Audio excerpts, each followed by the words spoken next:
Hello, and welcome to episode 18 of Pinball in a Machine, a podcast by awakeners for awakeners.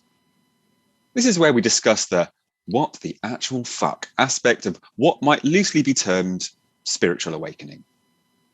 So if you're someone who's thinking about this stuff at the moment, or maybe feels like the universe is trying to tell you something, then why not have a listen? You never know what dots you might connect. Each week, my dear friend Greg and I meet to discuss our experiences and thoughts, as well as diving into feedback or questions from all you lovely wakies out there. So let's begin. I'm Tom, and I'm here with Greg. Greg, how are you? Well, it's been a week. It's good to see you. You too. It's been the week of weeks, because whilst the world seems to be going down the pan, the team has been really busy, and there's really good stuff coming, and it could take a whole podcast. It might take 3. I don't know. So maybe we'll leave that bit till later. But also, I've had some really good feedback about the podcast themselves. There is also an area where things are quite hard to comprehend, it seems. So one of them is about collapsing the wave. If you remember, we talked about that. So I think if we can, we might come back into that today at some point. I'll see if we can, sort of drip feed it. And if anyone, wants clarification on anything we discuss, because if we're talking and stuff is going over the head, that's beautiful when somebody says, hey, I didn't get that bit, because tons of people won't get that bit. Yeah. Awesome. Okay. Well, let's have a go at that. The bit that I was going to just mention to you as well was last time we spoke, we talked about anger, and I said I was going to go away and have a little think about that. And actually, again, is it coincidentally? I'm not sure. A dear friend kind of reaches out to me with a challenge exactly in this area, and we start shooting the breeze on it. And essentially, they've got a situation where they're feeling really wronged by somebody, and we've talked about before the kind of the Maslow's hierarchy of needs and the transcendent side of things, and it being absolutely applicable and right if you want to hold people to account and have your boundaries. There's nothing wrong with that at all. Nope. But the problem is that when they're trying to do that, they're holding the anger when they do that. And then what happens is that the other side is easily able to diffuse your attempts to maintain and hold boundaries by simply saying, you've got anger issues. Yeah. So angry. It completely dilutes and nullifies any kind of attempt to resolve or to put down the boundaries. So we actually just went through the simple exercise. We talked about the situation. We actually defined what it was. We then defined what and why the anger was there. Mm-hmm. And then we retold the story in a different way, from a different perspective, a positive perspective or a progression perspective. And the anger dissipated immediately. And we said, well, that's us done now, because now when he wants to meet that situation and put the boundaries down, he's not doing it from a place of anger. And so he's empowered, that means. He is empowered. And I just thought, Jesus, isn't it funny how these moments come along? Well, isn't it? It might be called synchronicity. Who knows? Yeah. You do get to a point where you're almost kind of, there's so much of it, you just stopped even defining it anymore. The thing is, the defining it limits it. Yeah. And the more you can just say, well, that's interesting, then all the possibilities remain open. Yeah. Yeah. Great. So I wanted to talk to you as well. So the first sort of proper item I want to talk is also based off what we talked about last week with the anger. So, the idea that a feeling is a feeling, an emotion is a feeling with a story attached to it. And more than that, it's how we tell us the story dictates our state in relation to the memory. And so I've been doing some thinking on that. And I wanted just have a general conversation with you about the stories that we tell ourselves, because that to me seems to be a big part of people's everyday mental states. and challenges. What do you got? What do you got for me? What have I got? How long have you got? The thing about stories is they are the most powerful thing on the planet, as far as I can tell, and we don't realize it. We don't give them the credence they deserve, because we say, oh, it's just a story. No, it isn't. We're born storytellers. Things are called television programs, and not for nothing. Okay, the flicker of the screen puts your mind into an alpha state. It's also the same with a computer. And so when your mind goes into alpha, what happens is your critical faculties, if you think about it like a filtering screen, some of those strands are removed and more stuff gets through. And it can, it's a question of degree, really, as to how much gets removed before the message gets through. So we are programmed by stories. And this has been scientifically proven on many, many levels. This isn't just some, airy-fairy theory. And in fact, what has also been proven in the quantum world is that it's through stories that we create our psychological and even our physical worlds. And this may be the point where we talk about collapsing the wave, okay? Because the story gives us the focus. So in quantum physics, everything is a wave of potential until it's observed, and then it turns into a particle, and that is when it takes form. So nothing is there physically until it's observed, which is kind of hard to get your head around, perhaps. And it's through our alignment with this particular point of wave potential. The ancients, the Orientals called it dragon energy. Potentials of energy, and everything, all the possibilities that could ever be are there in that, what they call the 0 point, in that field. And it's all just waves of potential until we focus on it and align with it emotionally. There's your story. We then collapse the wave at that point, and that point then turns into a particle, which then gives it form. So we actually literally create our world. And it's our emotional state, which is affected by the stories that we're told and the stories we tell ourselves. So stories are hugely, hugely powerful. And that's why the fear agenda is being pushed so hard, because we are actually creating a particular outcome that is not in our interest. So anybody who's scared out there, you need to change your stinking thinking, because you're just creating exactly what you don't want. In fact, we are creators. And if we're creating through fear, we collapse one set of waves. And if we create through love, we collapse what I would consider to be a better set of waves. And that's how we shift timelines, which is also what we'll be coming back to as well. So it was in the Bible, Job or somebody said, for the thing I fear most is now upon me. And what he's saying is, I made it happen, by fearing it. Yeah. Okay. And anxiety works like this, because anxiety itself has no power until we fear it or fight it.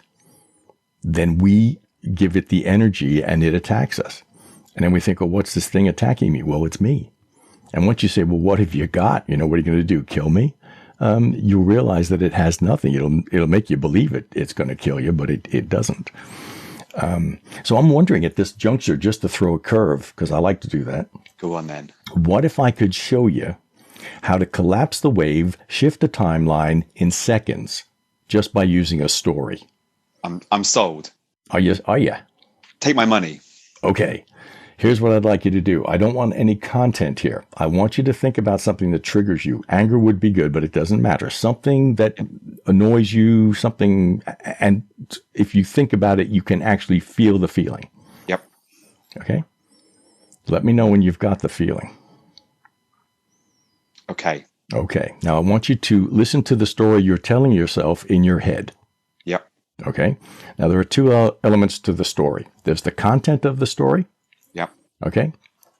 And there's also the emotion in the story. There's the tone of voice. Yes. Okay. Now that's the bit I want you to pay attention to. I want you to tell yourself exactly the same story, but I want you to tell it like this, with a really silly voice. There you go. Your state just changed, right? Yeah. You've just shifted timelines, you've shifted dimensions in a nanosecond just simply by changing one element of the story. Wow. That's power. That's incredible. Yep. So how are you feeling? I'm feeling really relaxed. I'm feeling like a weight lifted off me.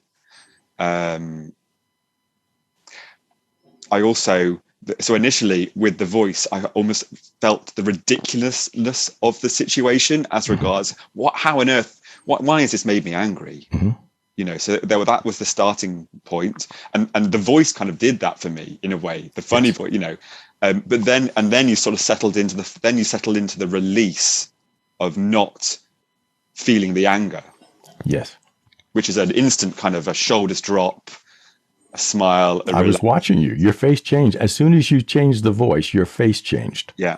And then you finish off just with a sort of almost like just a contentment that you've suddenly got another tool in the toolbox to be able to flip these situations, change the timeline, as you say. Because, you know, if you manifestly, I'm imagining now, if I manifestly do that every time this comes up or something else comes up, then my whole reality over time is going to change. Yes. Because I'm going to end up acting in a different way, maybe in a more positive way, different vibrations, interactions with people will probably be slightly different. And cumulatively, things will then splay away from where they would have done had I carried on holding the same pattern, because that's what it is, isn't it? Every time I was thinking of that, I was thinking of it in exactly the same way with exactly the same tone of voice.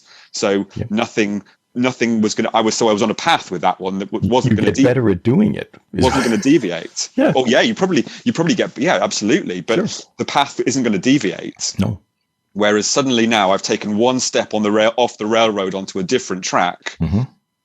They're still side by side, but one of them's now going to sort of curve off. There you go. In a different direction, just through day-to-day interaction, thoughts, action, interaction, thoughts, until it's, well, who knows? You know, however long I live, it could end up a million miles away from the other. Think of the potential just from that one thing. Yeah. And you know, Rumi, the great Sufi philosopher, he said the highest form of learning is the unlearning. Okay. And we are not in that phase naturally. We are conditioned not to be in a learning phase. We can go to school and be indoctrinated, but we're not in a learning phase, because learning is about questioning your stories. Yeah. And what you'll find when you really dig down is that pretty much everything we've been told is true is not. And that's a real mind blower, I'll tell you.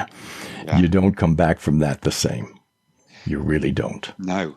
Do you think it's always been that way throughout kind of human history? You know, yes, it started off as it's a control mechanism, right? And to an extent, you can imagine in our kind of hunter-gatherer days or whatever it might be, that there was a base level of kind of trying to have a safety mechanism for a group, whereby you needed to physically control the situation. And that's just evolved over time now. Yeah, well, if you go back to the hunter-gatherers and you really look at the ancient monuments and all the alignments and everything else with Orion and whatever else, what you come to realize pretty darn quick is that the technology they had then makes us look like we're in the Stone Age. We think of them, oh, they're just hunter-gatherers, they're just out there in the bush. They don't know what they're doing. They can't find their butt with two hands. Well, actually, they had stuff that we can't even conceive of. They could build pyramids, and we couldn't even touch it today. We don't even know how they did it, really. That we're finding out now, and they used sound as far as I can tell. But what the point I'm making is the stories trap us. It's a bit like technology. To me, technology only actually benefits those who control the technology. Yeah. And if you know anybody who can take their mobile phone and chuck it in the North Sea, send them to me, will you? Because I don't know anybody. I love them. They can join us. Well, okay. Well, okay. But it's funny actually that you brought up the kind of, you know, the past and, you know, ancient civilizations, because another question that we had that I wanted to see if we could tackle today, and it could be a biggie, but I'll just throw it at you. Okay. Reincarnation. Here you go. There you go. So give me something. What's your experience of it? Past lives?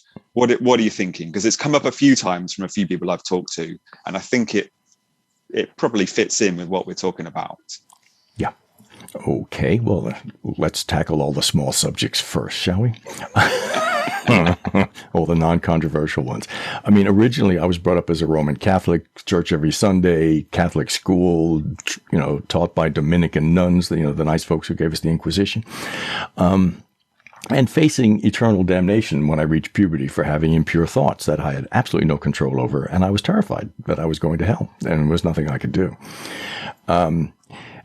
Laterally, in my sort of middle years, I came upon people who could channel, who were mediums, they could connect with other worlds. And I thought, well, that's interesting. And then I started to think, well, there must be something else to this. In other words, the story I was told was not true. And how many times have I found that? And so over 30 years now, as a hypnotherapist, I've been doing past lives with people. Okay. And the past lives are just amazing. And how they align with this life is amazing. I've had 4 of them, and 4 of them align perfectly with my life up to a certain point. So when I started to have the awakening bit about 5 years ago, I was meditating, and I'm a jumper in the sense that if you show me a portal, I'm through and I want to go all the way. I'm not interested in let's tiptoe. So I decided I want to investigate. I want to visit other worlds. This was the thing. I just wanted to, I wanted something. And I really wanted to go to the world of the dead, the land of the dead. Where do the dead go? And I went to what to me was the world of the dead, and nothing was dead. And I thought, hang on a minute, how is this the world of the dead? And then they kind of showed me that there's actually no death. We just simply return to source. It's a bit like, when is the wave the ocean and when is it not the ocean? When it's a wave or it's a puddle on the beach and the tide comes back in and takes it over, it's now the ocean again. So that was okay. I kind of like the idea, you reincarnate, and my big plan was that I'm not going to do this stupid shit again, right? I am not coming back. I'm going and I'm gone. But Thich Nhat Hanh, the Vietnamese monk, said that, because he was talking about karma, because my upbringing was there's going to be a judgment day and God is going to judge you. Well, I know that's complete BS. And I know that myself. It doesn't mean it's true for anybody else. And Thich Nhat Hanh was saying that in reincarnation, in popular Buddhism, they talk about karma. And he said, basically, that's just to keep people on the path. It's a similar thing. If you do something bad now, something bad's going to happen to you as a result, right? Now, to me, I thought, okay, so if that's not the deal, what's the deal? And he said, the deal is that we need the body to be conscious. Our consciousness needs the body. Without the body, there is no consciousness. So in deep Buddhism, as he calls it, when you die, you simply return to energy. There's nothing of you there. And I'm still struggling with this. And this is part of the mysteries, of course, because what I don't understand is, if we don't have a specific consciousness that keeps coming back and is a sort of a version of us before, let's say, how can we connect with humans who have passed on, and a medium can be them, as they did with my late son? The medium became my late son perfectly. Wow. Perfectly. And she never met him. She knew nothing about him. And there he was, So I'm still pondering this at the moment. And there are many secrets here. It was called the mystery schools back in the day of Christ, or Jesus. He wasn't Christ. He was of the Christ. So they were studying the mysteries, and that's what all the old reincarnation stuff was about. And what the team has given me is the secret, what they call the secret of the secrets. And I'm thinking that we might be sharing that at some point. Ooh, but that sounds good. I'll tell you what, Tom, when you question the stories and you realize that what we are told is happening is nothing even close. And in layman's terminology, this is what we talk about in terms of, I would call, old souls. Yes. And it's almost a tradition now. Every now and then someone will say, oh, even with small children, they might say, oh, they've been around here before. They say it with really young children sometimes. The way they look and the way they behave, the vibrations that are coming from them. That's now sort of just part of general culture, isn't it? It's just it happened just over a week ago. There's a group of ladies in Nashville. I'm showing them how I do my watercolors. They were interested, and we got onto a Zoom call. Anyway, long story short, one lady has a young daughter named Rose, who's now just coming up to 10 months. And I saw Rose. She put her on, she had her on her lap and everything, this lovely child. And I said, you know what? Either Rose is an old soul or I'm a Dutchman. And the mother said, yep, she's a... Oh yeah. Yeah. It's just, and it's not even debated, isn't it? You get a group of people together and they all immediately focus in, if there is one there, on one child without any kind of pre-collaboration. Yep. And just have a general run-of-the-mill conversation, which is effectively a conversation about reincarnation. Yep. Just wrapped up in slightly different language, maybe more socially accepted language, but it's still the same thing. Yeah, well, one of my granddaughters, when she was young, told my daughter about a previous life and how she was killed in a car crash, and had it down. And my daughter knew if she was lying, she wouldn't remember it. And a couple of weeks later, she ran it by my granddaughter again. She said, "Yeah, Mommy," and I think she was 4 or something. I don't know. Just think, really? Yeah. Okay, so something is going on, and the more you or the more I go beyond the veil. And it gives you a different perspective. Okay. Now it started for me in the military because everything was recorded. Everything was by the book. You had your regulations and all this stuff, and they were lying. They lied about everything. And I thought, wait a minute. How can you say this happened? I was actually in a shooting incident that they said never happened. Yeah. And yet it's in the Cambridge Evening News from, whatever it was, 1969. Okay. But the military will tell you that event never happened. It happened to me. I was in charge of the area. And that's when I went, wait a minute here, folks. What else are we being told is true that is not? Well, basically everything. Nice. Well, that's amazing. But, unfortunately, Greg, one thing that is true is that unbelievably, we're out of time again. Thomas, does this mean it's over? For now. But it sounds like... I'll be back.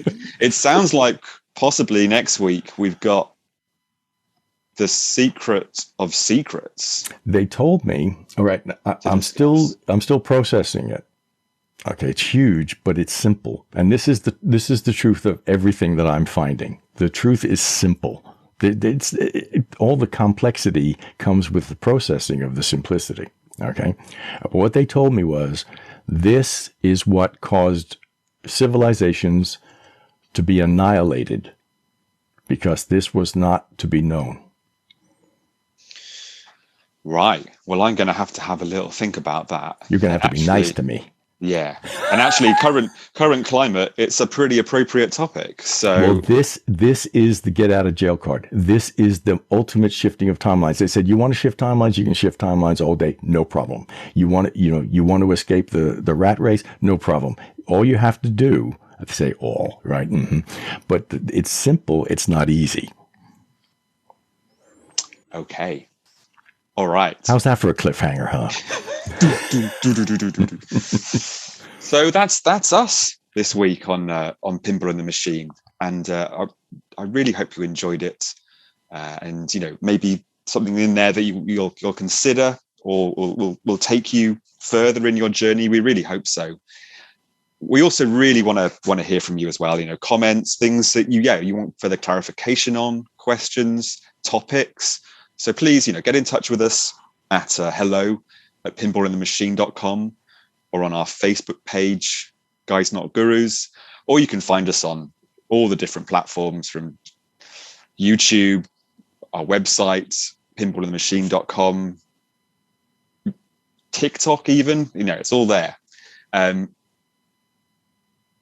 that's us. So from myself, Tom, it's goodbye. And from yourself, Greg, Thank you and good day. we'll see you next week, guys.